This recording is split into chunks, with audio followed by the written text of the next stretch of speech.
Our next topic is the converse of the theorem discussed in lecture number 88 is not true generally.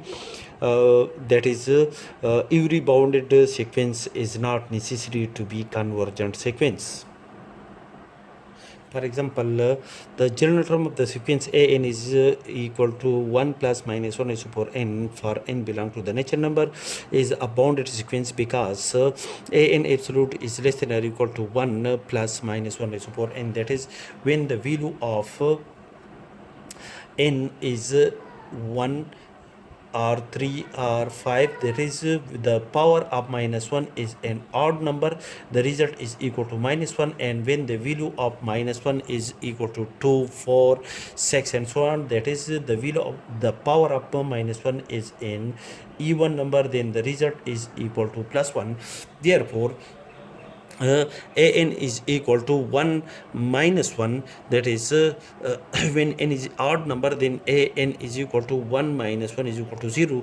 And when the value of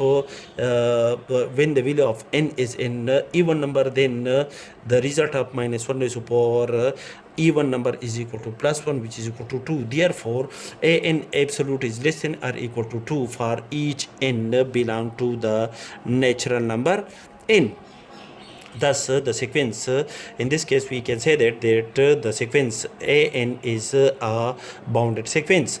But the limit of the sequence an is equal to 0 when n is an odd natural number. That is, when n is an odd natural number, then the result is equal to an is equal to 1 plus minus 1 is equal to 0.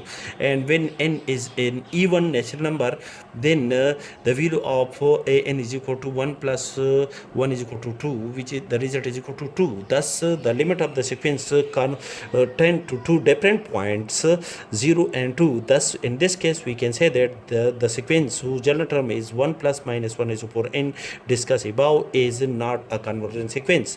That is, the sequence an is a divergent sequence.